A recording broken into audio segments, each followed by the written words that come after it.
ஆண்டவரும் இரட்சகருமாகிய இயேசு கிறிஸ்துவின் நாமத்தில் வாழ்த்துக்கள். இந்த நாளிலும் எபேசியர் 2வது அதிகாரத்தின் ஆழங்களுக்குள்ளாக நாம் கடந்து சென்று தியானிக்கலாம். முந்தின அதிகாரத்தில் கிறிஸ்துவை கல்லறையிலிருந்து உயிரோடு எழுப்பி மகிமையினாலும் கனத்தினாலும் முடிசூட்டிய தேவனுடைய பலத்த சத்துவத்தினுடைய வல்லமையை கண்டோம். அவரை உன்னதங்களில் தம்முடைய வலது பாரிசத்தில் உட்காரும்படி செய்து என்று பார்க்கிறோம்.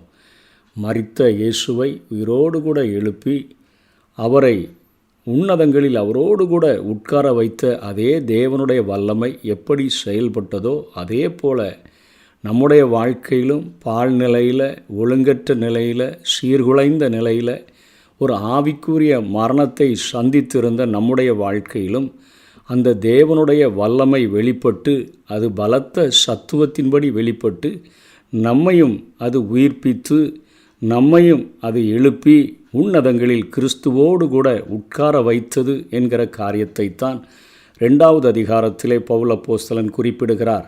அக்கிரமங்களினாலும் பாவங்களினாலும் மரித்தவர்களாயிருந்த மரண பள்ளத்தாக்கில் ஆவுக்குரிய மரணமடைந்து செத்த பிணங்களாக கிடந்த நம்மை தேவனை உயிரோடு கூட எழுப்பின அதே வல்லமை நம்மை உயிர்ப்பித்தது என்று சொல்லுகிறதை பார்க்கிறோம். இங்கே ஆதியாகமத்தின் 1வது அதிகாரத்தினுடைய 2வது வசனமானது இங்கே ஒப்பிடப்படுகிறது. பாழ்நிலை, ஒழுங்கற்ற நிலை, சீர்குலைவு.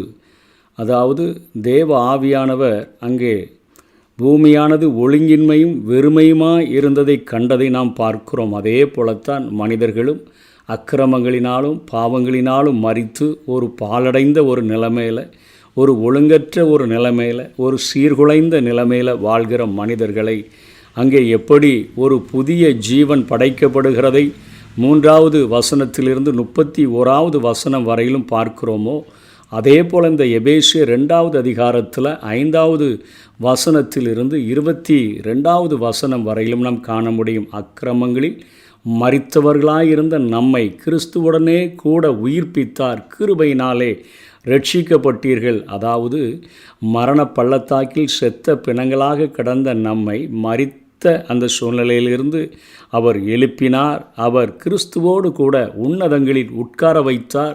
கடைசி வசனத்தில் அவர் மேல் நீங்களும் ஆவியினாலே தேவனுடைய வாசஸ்தலமாக கூட்டி கட்டப்பட்டு வருகிறீர்கள். தேவன் வாசம் பண்ணுகிற ஒரு குடியிருப்பாகவே ஆண்டவர் உங்களை மாற்றிவிட்டார் என்கிற ஒரு காரியத்தோடு கூட, ஒரு நற்செய்தியோடு கூட இங்கே பவுல் அப்போஸ்தலன் இந்த அதிகாரத்தை முடிக்கிறதை நாம் பார்க்கிறோம். இந்த உலகமானது ஒரு சீர்கேட்டின் அச்சை கொண்டுள்ளதை நாம் பார்க்கிறோம்.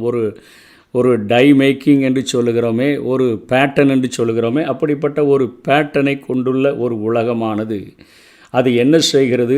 வஞ்சனைகளினால், ஒழுக்கக்கேடுகளினால், பக்தியின்மையினால், தன்னலத்தினால் மனிதர்கள் இரக்கமற்ற ஒரு சூழ்நிலை இவைகளிற்குள்ளாக மனிதர்களை அது வார்த்து விடக்கூடியதாக இருக்கிறது. அதை தான் 2ஆம் வசனத்தில் சொல்கிறார். அவைகளில் நீங்கள் முற்காலத்தில் இவ்வுலக வழக்கத்திற்கு ஏற்றபடியாகும். அதாவது ஒரு சீர்கேட்டின் அச்சு இந்த உலகம். அது வஞ்சனைக்குள்ளாக மனிதர்களை வாழ்த்து விடுகிறது, ஒழுக்கக்கேட்டிற்குள்ளாக வார்த்து விடுகிறது, பக்தியின்மைக்குள்ளாக வார்த்து விடுகிறது, தன்னலத்திற்குள்ளாக வார்த்து விடுகிறது, இச்சைகளுக்குள்ளாக அது வார்த்து விடக்கூடியதாக இருக்கிறது. இவ்வுலகத்தின் வழக்கத்திற்கு ஏற்றுபடியாகவும் கீழ்ப்படியாமையின் பிள்ளைகளிடத்தில் இப்பொழுது கிரியை செய்கிற ஆகாயத்து அதிகார பிரபுவாகிய ஆவிக்கேற்றபடியாகவும் சாத்தானை குறித்து இங்கே சொல்லுகிறார். கீழ்ப்படியாமையின் பிள்ளைகள் எப்படி கீழ்ப்படியாமல் தேவனை புறக்கணிக்கிறார்கள், தேவ வசனத்தை புறக்கணிக்கிறார்கள். இயேசுவின் மேலே ஒரு விசுவாசம், ஒரு அன்பு வராததற்கு காரணம் என்ன? அவருடைய உள்ளத்திலே ஒரு கீழ்ப்படியாமையின் ஆவி, ஆகாயத்து அதிகார பிரபு கிரியை செய்கிறான் என்று சொல்லுகிறார். அவர்களுக்குள்ளே நாம் எல்லாரும் தன்னையும் சேர்த்து சொல்லுகிறார். முற்காலத்திலே நமது மாம்ச இச்சையின்படியே நடந்து நமது மாம்சமும், அதாவது மாம்சம் விரும்புகிற காரியத்தை செய்கிற நாமும் கோபாக்கினையின் பிள்ளைகள்தான். மனசு விரும்புகிற காரியத்தை செய்கிறவர்களும், அதாவது சிந்தனையில் பாவம் செய்கிறவர்களும் சரீரத்தினால் பாவம் செய்கிறவர்களும் சுபாவத்தினாலே மற்றவர்களைப் போல கோபாக்கினையின் பிள்ளைகளாக இருந்தோம். அதாவது ஆவிக்குரிய மரணத்தை அடைந்து மரண பள்ளத்தாக்கிலே ஒரு செத்த பிணங்களாக கிடந்தோம் என்றே சொல்லுகிறார். அப்படிப்பட்ட சூழ்நிலையில் தான் அக்கிரமங்களில் மரித்தவர்களாக இருந்த நம்மை தேவனுடைய அந்த பலத்த அந்த சத்துவத்தின் வல்லமையானது கிறிஸ்துவோடு கூட நம்மை எழுப்பி அது அவரோடு கூட உட்கார வைத்தது. கிருபையினாலே ரட்சிக்கப்பட்டீர்கள் என்று சொல்லுகிறார்.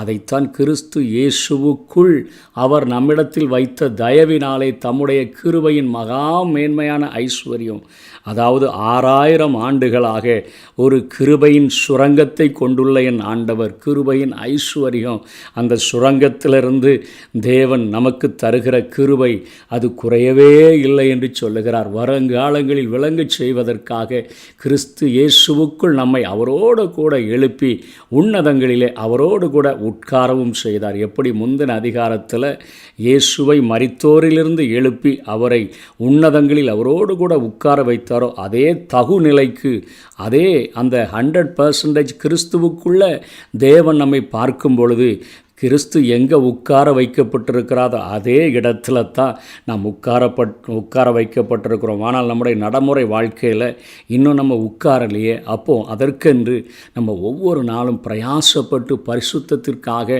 நம்முடைய வாழ்க்கையை நாம் அமைத்து கொள்ள வேண்டும் என்று வேதம் குறிப்பிடுகிறது.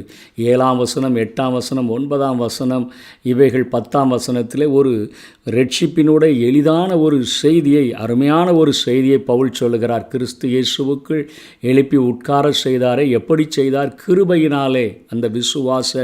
அந்த விசுவாசத்தை கொண்டு ரட்சிக்கப்பட்டீர்கள் என்று சொல்லுகிறாரே, அவருடைய இரக்கம், அந்த இரக்கத்தின் சுரங்கத்திலிருந்து வெளிப்பட்ட அந்த இரக்கமானது நம்ம மேலே விழுந்ததுனால நம்ம ரட்சிக்கப்பட்டோம். இது உங்களால் உண்டானதல்ல, நீங்கள் உங்கள் பிரயாசத்தினால் பெற்றதல்ல, இது தேவனுடைய ஈவு. அவர் நம்ம ஒவ்வொருவருக்கும் தந்த ஒரு கிஃப்ட் என்று சொல்லுகிறார்.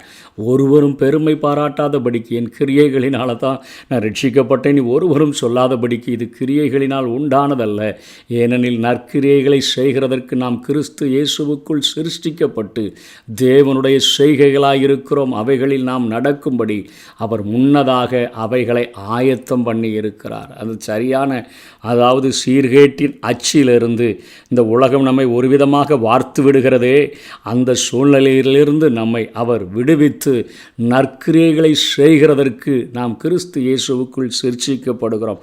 அவர் ஒரு அச்சில் நம்மை வார்த்து விடக்கூடியவராக இருக்கிறார். அது முன்னதாக ஆயத்தம் பண்ணின அச்சாக இருக்கிறது. ஆனபடினாலே முன்னே மாம்சத்தின்படி புறஜாதியாராக இருந்து மாம்சத்தில் கையிலே செய்யப்படுகிற விருத்த சேதனம் உடையவர், அதாவது கிரியை சொல்லுகிறார். விருத்த சேதனம் இல்லாதவர்களாக எண்ணப்பட்ட நீங்கள் அக்காலத்தில் கிறிஸ்துவை சேராதவங்களாக இருந்தீங்க. இஸ்ரவேலுடைய காணியாட்சிக்கு புறம்பாக இருந்தீங்க. நீங்கள் வாக்குத்தத்தத்தின் உடன்படிக்கைக்கு அந்நியர்களாக இருந்தீங்க, நம்பிக்கையற்றவர்களாக இருந்தீங்க, இவ்வுலகத்தில் தேவனற்றவர்களாய் இருந்தீர்கள் என்பதை நினைத்து கொள்ளுங்கள். அந்த இரக்கத்தின் சுரங்கத்திலிருந்து வெளிப்பட்ட அந்த மகா பெரிய கிருபையின் ஐஸ்வர்யம் நம்மை சந்தித்தபடியினாலே முன்னே தூரமாயிருந்த நம்மை இப்பொழுது கிறிஸ்து இயேசுவுக்குள் கிறிஸ்துவின் இரத்தத்தினாலே, அதாவது தன்னுடைய அன்பை தன்னுடைய சொந்த குமாரனை விலையாகவே கொடுத்து வெளிப்படுத்தின இயேசுவை குறித்து இங்கே பவுலப்போஸ்தலன் பேசுகிறார். இயேசு கிறிஸ்துவினால், அவருடைய இரத்தத்தினால நீங்கள் புறஜாதிகள் மாத்திரமல்ல, காணியாட்சிக்கு அந்த சுதந்திரத்துக்கே புறம்பானவங்க. வாக்குத்தத்தத்தின் உடன்படிக்கை உங்களுக்கு கிடையாமல் இருந்தது, நம்பிக்கை இல்லாமல் இருந்தது, இந்த உலகத்தில் உங்களுக்கு தேவனே இல்லாமல் இருந்தாங்க, கிறிஸ்துவை சேராமல் இருந்தீங்க. ஆனால் இப்பொழுது அவர் உங்களை பக்கத்தில் இயேசு கிறிஸ்துவை என்கிற தன்னுடைய விலையேறப்பெற்ற குமாரனை இரத்தம் சிந்த வைத்து அந்த இரத்தத்தின் மூலமாக சமீபமாய் மாற்றிக்கொண்டார். எப்படியெனில் அவரே நம்முடைய சமாதான காரணராகி இருதரத்தாரையும் ஒன்றாக்கி பகையாய் நின்ற சில பிரிவினையாகிய நடுச்சுவரை தவிர்த்து சட்டத்திட்டங்களாகிய நியாயப்பிரமாணத்துக்கு பிரமாணத்தை தம்முடைய மாம்சத்தினாலே ஒழித்து எல்லா நியாயப்பிரமாணங்களும் நிழலாட்டமாய் சொல்லப்பட்ட எல்லா காரியங்களும் இயேசு கிறிஸ்து நிறைவேற்றி அதற்கு ஒரு முற்றுப்புள்ளி வைத்தார். இருதரத்தாரையும், அதாவது யூதன் என்றும் இல்லை, புறஜாதி என்றும் இல்லை, தமக்குள்ளாக ஒரே புதிய மனுஷனாக அவர் சிருஷ்டித்து சமாதானத்தை பண்ணி பகையை சிலுவையினாலே கொன்று இருதரத்தாரை ஒரே சரீரமாக தேவனுக்கு ஒப்பாக்கினார். எல்லாம் ஒரே சரீரமாய் மாற்றப்பட்டு கிறிஸ்து அவர்களுக்கு தலையாக மாற்றப்பட்டு விட்டார் என்று சொல்லுகிறார். தூரமாயிருந்த உங்களுக்கும் சமீபமாயிருந்த அவர்களுக்கும், அதாவது புறஜாதிகளையும் தங்களுடைய யூத மக்களையும் சொல்லுகிறார், சமாதானத்தை சுவிசேஷமாக அறிவித்தார். அந்தபடி நாம் இருதரத்தாரும் ஒரே ஆவியினாலே பிதாவினிடத்தில் சேரும் ஸ்லாக்கியத்தை அவர் மூலமாய் பெற்றிருக்கிறோம். ஆகையால் நீங்கள் இனி அந்நியரும் பரதேசிகளும் இராமல் பரிசுத்தவான்களோடே கூட ஒரே நகரத்தார், ஒரே சிட்டி பீப்புளாக மாறிவிடுகிறோம். தேவனுடைய வீட்டாராக மாறிவிடுகிறோம். அவருக்கு சொந்தக்காரர்களாக, அவருடைய குடும்பத்தில் ஒருவராக நாம் மாறிவிடுகிறோம். அப்போஸ்தலர்கள், தீர்க்கதரிசி என்பவருடைய அஸ்திவாரத்தின் மேலே கட்டப்பட்டவர்களுமாய் இருக்கிறீர்கள். இயேசு கிறிஸ்து தாமே அவர் ஒருவரே மூளைக்கல்லாக இருக்கிறார். இன்றைக்கு மரித்த நிலைமையில் ஒரு மரண பள்ளத்தாக்கில் ஆவிக்குரிய மரணமடைந்து செத்த பிணங்களாக சீர்கெட்டு பாலடைந்து ஒழுங்கற்று இருந்த மனிதனை உயிரோடு கூட எழுப்பி அவர் வாசம் பண்ணுகிற வாசஸ்தலமாக கூட்டி கட்டப்பட்டு வருகிறீர்கள். எழுப்பி கிறிஸ்துவோடு கூட உன்னதங்களில் உட்கார வைத்தது மாத்திரமல்ல, அவர் வாசம் பண்ணுகிற ஒரு குடியிருப்பாகவே நம்மை மாற்றிவிட்டார். எப்படி ஒரு புதிய ஜீவனை ஆதியாகமம் 1 அதிகாரம் 3 கடைசி வரையிலும் உருவாக்கி அது நல்லது என்று கண்டாரோ, அதே போல மனிதனையும் அத்தனையாக அவர் ஆயத்தம் பண்ணின அந்த அச்சிலே, அவர் ஆயத்தம் பண்ணின அந்த காரியத்திலே மனிதனை வார்த்து அவனை ஒரு புதிய ஜீவனாக, ஒரு புதிய சிருஷ்டியாக அவர் வாசம் பண்ணுகிற வாசஸ்தலமாக மாற்றுகிறார். இந்த சத்தியத்தை புரிந்து கொண்டு, இந்த அன்பை புரிந்து கொண்டு, இந்த இரக்கத்தை புரிந்து கொண்டு 6000 ஆண்டுகளாக மனிதர்கள் மேல் காட்டுகிற இந்த அன்பின் ஐஸ்வர்யத்தை புரிந்து கொண்டு நாமும் வாழுவோம், மற்றவர்களுக்கும் இந்த அன்பை குறித்து சொல்லுவோம். கர்த்தர் தாமே நம்மை ஆசீர்வதிப்பாராக. ஆமேன்.